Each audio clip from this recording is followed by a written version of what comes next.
We have an update on Ricky Starks potentially joining WWE, as Ricky has not been seen on AEW television in a very long time. What could be next for the former FTW champion? We're also going to be talking about Seth freaking Rollins, who looks like he's going to be out for an extended period of time with an injury. A lot to get into as the wrestling world is buzzing with so much news. I'm going to tell you everything we know about these situations right here in this video, so be sure to smash that like button, subscribe, and hit that notification bell so you get notified whenever a new video is released. Okay, first things first, let's talk about Ricky Starks. So, as I mentioned before, Ricky Starks has not been seen on AEW TV for a while. There's been rampant speculation about his AEW contract status. Some people are saying, oh, his contract expired. Others are saying, no, it's not. And the record shows that we still don't really know when that deal is up. But in the latest edition of the Wrestling Observer newsletter, Dave Meltzer writes the following about Ricky. Quote, Ricky Starks, who hasn't been used, also fits into the category as he's very much within wrestling, expected to go to WWE when his deal is up. He hasn't signed a new deal, and he turned down an angle for Big Bill to turn on him where he'd be a babyface and now be used anymore. Okay, so that was Dave Meltzer, Wrestling Observer newsletter, talking about Ricky Starks, how obviously has not been seen for a while. And also, it's expected within wrestling that Ricky is going to go to WWE. And I would argue this is not any news, or should not be news to anyone. Ricky Starks, for a while, it seems, has been, not going to say has had a rift with AEW, but there's a reason why he's not on TV, and why, when asked about it, Tony Khan and Ricky kind of gave very different answers. Ricky is more so in the camp of saying, well, I'm healthy, I'm good to go. It's just there's no creative lined up for me. He said that in an interview a couple of months ago that I covered right here on the channel. And then also he talked about, Tony Khan in an interview earlier had said that Ricky was still, not cleared. So there's been a little bit of confusion about what Ricky's status is, what AEW status with him is. As of right now, though, we know that he is indeed still with the company, but there is interest, as been reported, in Ricky Starks among those in WWE, as well as there should be, to be quite frank. Ricky Starks in AEW had the chance to be one of their biggest stars. And through no fault of his own, that did not happen over a number of 3-4 years. You could argue that whenever Ricky Starks was put into position that he needed to be in, he thrived, even when the cards dealt to him were not the best. And people like to argue about, who was hurt most in AEW by the CM Punk departure. There's a case to be made for sure for Jungle Boy Jack Perry. There's a case to be made for Tony Khan. There's a case to be made for a lot of things. But Ricky Starks is right up there. He was in the middle of a very hot feud that was going to take him into All Out, where he and CM Punk were set to face off for the Real World Championship. And through no fault of his own, again, when the opportunity was taken away from him, Ricky Starks was left with picking up the scraps. And don't get me wrong, I'd argue he had one of the matches of the year with the American Dragon, Bryan Danielson. Bryan Danielson even commended Ricky Starks after that match, saying that Ricky got him through that match and that Ricky was the person leading him through that match. That is big praise from one of the greatest wrestlers of all time. So, but when you have this happen on multiple accounts, because there was the start and stop once, he had that initial title match against MJF, that promo that I thought made him the I'm going to take that responsibility off your plate, little boy promo, that he cut on MJF going into Winter is Coming 2022. I thought that was going to catapult Ricky Starks into the next level, and it did catapult him a bit, but AEW was never able to capitalize on it. And that is why we're hearing now all these rumblings about WWE being interested, as they should be, again, because Ricky Starks, in my view, in the ring, on the mic, as a character, is can't miss. And somehow, with all the chips right there, AEW found a way to miss. This is, in my view, one of their biggest fumblings that they've ever had. And I'd argue, if you want to talk about like the fumbling that they had the most role to play in, this was it.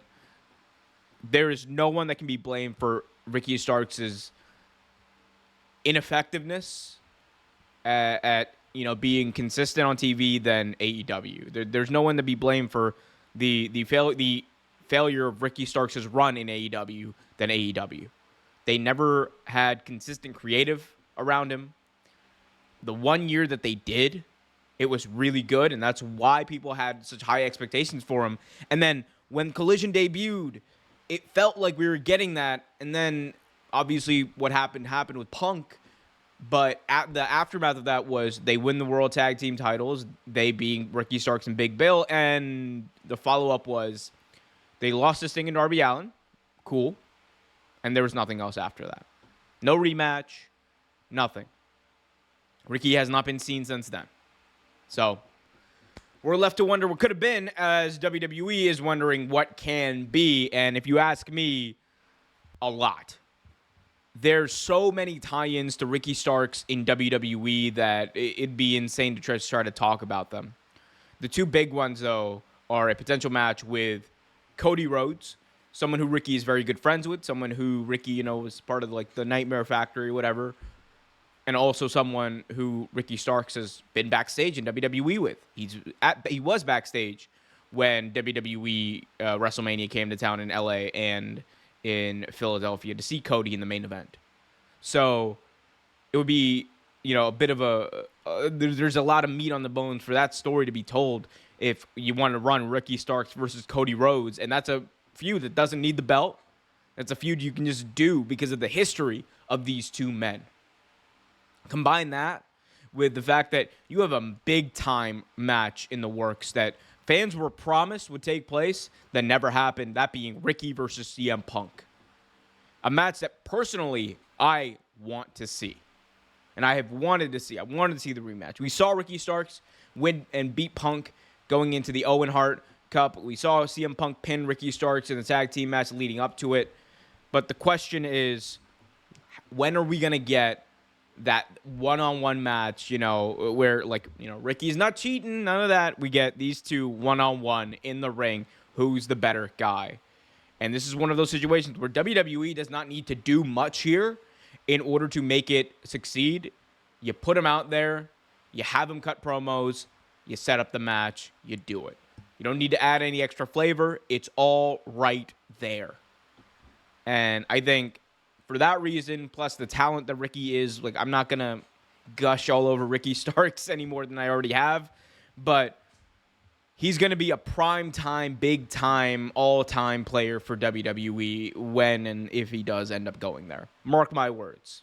But we'll see. He'll have to have his AEW contract expire or get out of it in some way for that to happen, but we'll see how that ends up turning out, and we will keep you guys updated as soon as we learn more about that situation. As we move on to our next and final topic, let's talk about the Monday Night Messiah. I know he's not called that. The Architect. There's a lot of things that he's got. But Seth frickin' Rollins is injured once again in an unfortunate turn of events. Seth Rollins is going to be out with an injury. Here is the latest version of the Wrestling Observer newsletter talking about this. Quote, Rollins is cleared but is still banged up and still is trying to get in the best physical condition. His issues are chronic, but not at the point to be getting flagged. He's trying to stay ahead of things, so we'll be taking a little time off. We're not sure if he'll be back for the pay-per-view or not, but if he is, it would now seem to be with Reed and not with Punk which makes the Punk finish even more just a way to get out of the match and having Punk lose. Although they have no doubt to get to Punk versus Rollins at some point. So that was Dave Meltzer, again, of the Wrestling Observer newsletter, talking about Seth Rollins' current condition. Obviously banged up. He has been dealing with a plethora of injuries. He had the injury leading up to Mania that he was able to get through with his meniscus. He then kind of aggravated that, took some more time off, returned for Money in the Bank, and now, again, dealing with some chronic injuries. And we've spoken about this with other talent in wrestling. Over the years, your body and the wear and tear, it does add up in some way. Even if you're not injured for a while and you stay healthy, when you do this week in, week out, consistently, it is going to take a toll on your body. There's no doubt about that. And over time, it's going to make you susceptible to more injury. And that's why I think you've seen a lot of talent kind of take extended periods of time off that, in a previous era, they probably would not do that because it would be, one, frowned upon, and two, lose your spot, that whole deal. But you can do that in this era in both WWE and AEW, and it actually helps build up anticipation in some cases. I think this is a case where I understand he's cleared, and that's great. That's good to know. But at the same time, my view on this is the same as my view on Omega. My view on this is my same view as, Danhausen was, as Darby Allin. The one thing I love to see more than Seth Rollins or anyone, like, I love wrestling, at the next pay-per-view, is seeing them wrestle at the next pay-per-view for the next, 3 years. You know what I'm saying? I would rather have Rollins take off time, whether it's a few weeks, a few months, whatever he needs, and rehab the injuries, get to 100% or as close to it as possible, and then come back. Because the reality is, Rollins is in his late 30s. We have seen, the most of Seth Rollins that we're going to see, or at least we're past the halfway point of his career. And at this point, I just want to make sure that when I do see Seth Rollins, he's healthy and I'm entertained. And I just want to make sure that he's around for as long as possible to do that. And I think he will be. No one knows his body better than he does, obviously, and he is very smart about that. But I do hope that, when he does come back, he's 100%, because he's one of my favorite wrestlers. He's one of the best out there. I'd argue he's Mr. WWE. He does whatever they need him to do whenever they need him to do it, and he makes it work, which is not something that everyone can say.